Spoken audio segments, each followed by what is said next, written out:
আজকে class 11-এর atomic structure অর্থাৎ পরমাণুর গঠনের 3 নম্বর ভিডিও বলবো। আগের ভিডিওতে তোমার বিভিন্ন কক্ষপথের রেডিয়াস ব্যাসার্ধ, তোমার ইলেকট্রনের এনার্জি আর ইলেকট্রনের গতিবেগ এবং হাইড্রোজেনের স্পেকট্রা বর্ণালী কটা কী হয় সেসব নিয়ে আলোচনা করেছি, মানে তাদের ডেরিভেশনগুলো করেছি। আজকে তাদের সেই ডেরিভেশন রিলেটেড যে প্রবলেমগুলো, যে সমস্যা অঙ্কগুলো, সেগুলো আলোচনা করছি। তাহলে প্রথম কোশ্চেন হচ্ছে যে an electron in the hydrogen atom jumps from some higher level to third level, অর্থাৎ কোনো একটা হায়ার লেভেল থেকে 3 নম্বর অরবিটে ইলেকট্রনটা আসছে, মানে হায়ার লেভেল থেকে 3 নম্বরে আসছে। If 3 spectral lines are possible for the transition, যদি 3টে স্পেকট্রাল লাইন অর্থাৎ 3টে বর্ণালী লাইন, রেখা বর্ণালী আর কি পাওয়া যায় এই ট্রানজিশনের জন্য, find the initial orbit of the electron. মানে তাহলে ইনিশিয়াল অরবিট মানে কোথা থেকে জাম্পটা করছে, কোথা থেকে 3 নম্বরে আসলো, সেইটা জানতে চাইছে। তাহলে এই যে নাম্বার অফ স্পেকট্রাল লাইনের ফর্মুলা আমরা কি জানি, যে নাম্বার অফ স্পেকট্রাল লাইন বা বর্ণালীর সংখ্যা ইকুয়াল টু কি n2 minus n1 into n2 minus n1 plus 1 by হচ্ছে 2। এটা হচ্ছে ফর্মুলা। n2 মানে হচ্ছে হায়ার লেভেলটা, আর n1 মানে হচ্ছে কোথায় আসছে। তাহলে এখানে স্পেকট্রাল লাইন কটা বলেছে, 3টে। তাহলে n2 মাইনাস n1টা কত হবে, n1টা হচ্ছে 3 নম্বরে আসছে।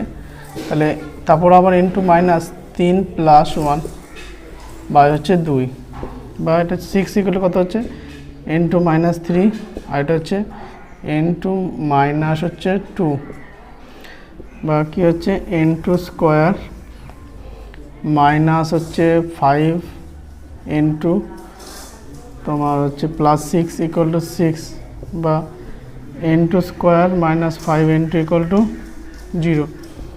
n2 তাহলে কমন গেল, n2 equal to n2 minus 5 equal to 0।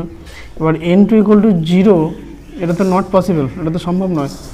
কারণটা কি, এটা হায়ার লেভেল থেকে 3 নম্বর আসবে, তার মানে এই n2 ভ্যালুটা 3-এর বেশি হবে। এবার আরেকটা কি আছে, এটা n2 equal to 0 not possible, তাহলে n2 মাইনাস 5 ইকুয়াল টু 0, তাহলে n2 ইকুয়াল টু কত হচ্ছে 5।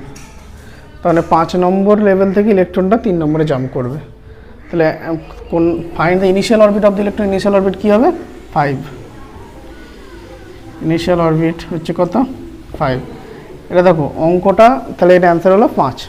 তাহলে এই ফর্মুলা বসেই হয়ে গেল। এবার আমি তোমাদের এমনি যে 3টে যে স্পেকট্রাল লাইন হচ্ছে 5 নম্বর থেকে জাম্প করলে সেটা ছবিটা এঁকে দিচ্ছি। তাহলে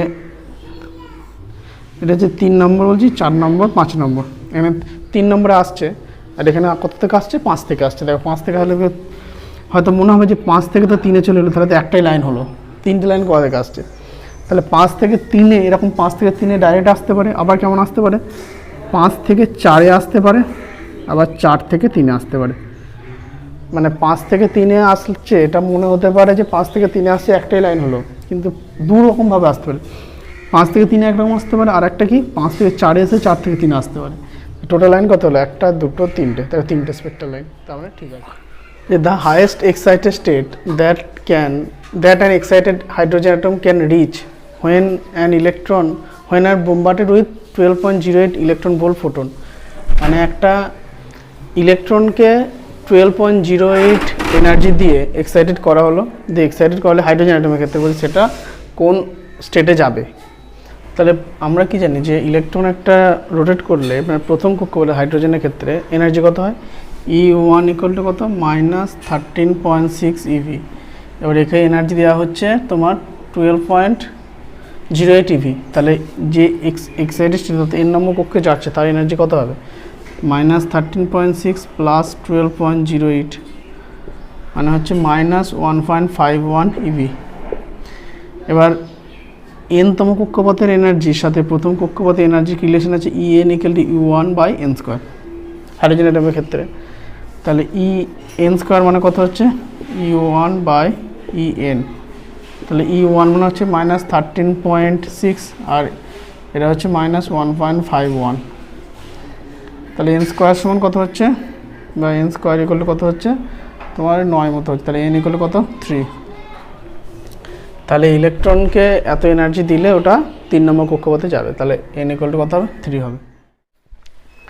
যে according to Bohr's theory, Bohr তত্ত্ব অনুযায়ী which of the following transition কোন ট্রানজিশনটা in the hydrogen atom will give rise to least energetic photon, অর্থাৎ কোন ট্রানজিশনে সবচেয়ে কম এনার্জি লাগছে আর কি। যেমন n=6 to n=1, তাহলে কোন ট্রানজিশনের জন্য এনার্জিটা সবচেয়ে কম লাগছে।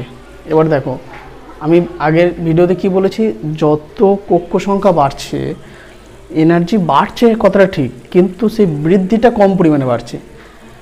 বৃদ্ধিটা কম পরিমাণে বাড়ছে মানে ধরো 1 নম্বর থেকে 2 নম্বরে এনার্জিতে যদি 50 কিলোজুল বাড়ে, 2 থেকে 3-এ হয়তো 40 কিলোজুল বাড়বে, 3 থেকে 4-এ হয়তো 30 কিলোজুল বাড়ছে, মানে বাড়ছে কিন্তু বৃদ্ধিটা যত দূরত্ব হবে কম পরিমাণে বাড়ছে। তাহলে ধরো এটা আমি ছবিটা আঁকছি n1, এটা যদি 1 নম্বরে, এটা 1, n=1, তারপর হয়তো n=2।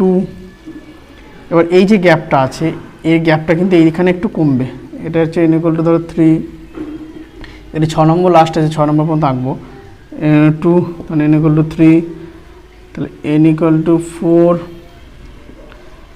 n=5, n=6, n=5, n=4। তাহলে এখানে বলছে কোনটায় সবচেয়ে কম এনার্জি, n=6 থেকে 6 থেকে 1, তা আমার এখানে এনার্জি গ্যাপটা সবচেয়ে বেশি হবে। যদি বলতো highest which of the following transition the hydrogen give rise two highest energy photon, highest energy যদি বলতো তখন 6 থেকে 1-এর এটা হতো হাইয়েস্ট হলে। তাহলে এখানে লোয়েস্ট বলেছে, তাহলে কী হবে 5 থেকে 4, 5 থেকে 4 এই এনার্জি গ্যাপটা কিন্তু এটা কিন্তু পাশাপাশি হচ্ছে। আর একটা হচ্ছে 6 থেকে 5, এটাও কিন্তু পাশাপাশি অরবিটাল 6 থেকে 5, কিন্তু এই যে 5 থেকে 4-এর ট্রানজিশনের যে গ্যাপটা তার থেকে 6 থেকে 5-এর ট্রানজিশন এনার্জি গ্যাপটা কিন্তু কম। আর তার লাস্টেরটা আছে 5 থেকে 3, মানে 5 থেকে 3 এই এনার্জি গ্যাপটা বেশি হবে। তার মানে উত্তরটা হবে n=6 to 5, কারণ এখানে এনার্জি গ্যাপটা সবচেয়ে কম। এটাই জানতে যে লিস্ট এনার্জেটিক ফোটন, তাহলে n=6 to 5। এবার এখানে যদি কোশ্চেনটা দিত যে লিস্ট এনার্জেটিক ফোটন বলেছে, আবার যদি বলতো সবচেয়ে হাইয়েস্ট ওয়েভলেন্থ কার বেশি, সবচেয়ে ওয়েভলেন্থ কার বেশি হবে, ল্যামডাটা দিয়ে যদি বলতো, তাহলে ওয়েভলেন্থ আমরা কি জানি delta E equal to H new, বা এইচ নিউ ইকুয়াল টু কি এইচ সি বাই ল্যামডা, তাহলে ডেল্টা ই প্রপোর্শনাল 1/λ। মানে তরঙ্গ দৈর্ঘ্য দিয়েও কোশ্চেনটা হয় কেমন, তাহলে এনার্জি গ্যাপ যেখানে কম তার ল্যামডাটা সবচেয়ে বেশি হবে। তাহলে এই কোশ্চেনটা যদি দিত টু দ্য হাইয়েস্ট ওয়েভলেন্থ তখনও কিন্তু অ্যান্সারটা হতো 6 to 5। আর যদি বলতো লোয়েস্ট ওয়েভলেন্থ সবচেয়ে কম তরঙ্গ দৈর্ঘ্য কোথায় হবে, তাহলে দেখবো যেখানে এনার্জি গ্যাপটা সবচেয়ে বেশি হবে, সেক্ষেত্রে অ্যান্সার হতো 6 থেকে 1। আমি সব রকম আলোচনা করে দিচ্ছি তাতে বুঝতে সুবিধা হওয়ার জন্য, মানে এনার্জি দিয়েও যেমন দেয় ওয়েভলেন্থ দিয়েও দেয়। তাহলে যদি বলতো সবচেয়ে কম ওয়েভলেন্থ কোথায় বেশি হতো, সবচেয়ে ওয়েভলেন্থ কম কোথায় কোন ট্রানজিশনে হতো, সেক্ষেত্রে দেখব কম ওয়েভলেন্থ মানে যেখানে এনার্জি গ্যাপটা সবচেয়ে বেশি। তাহলে এনার্জি গ্যাপটা বেশি সবচেয়ে কোথায় 6 থেকে 1-এ, তাহলে যেহেতু এখানে এনার্জি গ্যাপটা সবচেয়ে বেশি তাহলে এখানে ওয়েভলেন্থটা সবচেয়ে কম হতো। আর যদি বলতো ওয়েভলেন্থ সবচেয়ে বেশি কোথায়, তখন কিন্তু 6 থেকে 5-এরটাই হতো, কারণ এখানে এনার্জি গ্যাপটা সবচেয়ে কম, তাহলে ওয়েভলেন্থ সবচেয়ে বেশি। The velocity of electron revolving in a certain orbit of hydrogen atom, মানে হাইড্রোজেন পরমাণুর কোনো একটা কক্ষে একটা ইলেকট্রন রোটেট করছে, তার গতিবেগ হচ্ছে 1/275 টাইমস, 1/275 গুণ দ্য ভেলোসিটি অফ লাইট, মানে আলোর গতিবেগের তুলনায় 1/275 গুণ সেই ইলেকট্রনটার ভেলোসিটি, যেটা হাইড্রোজেনের কোনো একটা কক্ষে রোটেট করছে। যে find the orbit in which the electron is revolving, মানে সেই অরবিটটা কত নম্বর অরবিট যেটা ইলেকট্রনটা রোটেট করছে।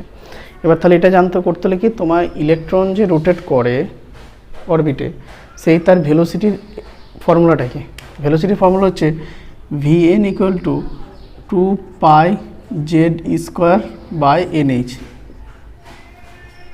এবার তাহলে 2π মানে 3.14, আর হাইড্রোজেনের ক্ষেত্রে জেড কত হয় 1, ইলেকট্রনের চার্জ কত 4.8 10⁻10 ESU, মানে তার স্কোয়ার বাই এন, এই এনটাই জানতে চাইছে মানে কত নম্বর কক্ষে। আর এইচ হচ্ছে প্লাঙ্ক কনস্ট্যান্ট 6.626 × 10⁻27, এটা হচ্ছে 2.18 × 10⁸ সেমি পার সেকেন্ড, এটা হচ্ছে ভ্যালুটা পেল। এবার বলছি এইটা হচ্ছে কি আলোর গতিবেগের 1/275 টাইম, তাহলে এটা সমানই কী হবে 1/275, আলোর গতিবেগ কত, এটা হচ্ছে সিজিএস হচ্ছে তাহলে 3 × 10⁻10 সেন্টিমিটার পার সেকেন্ড।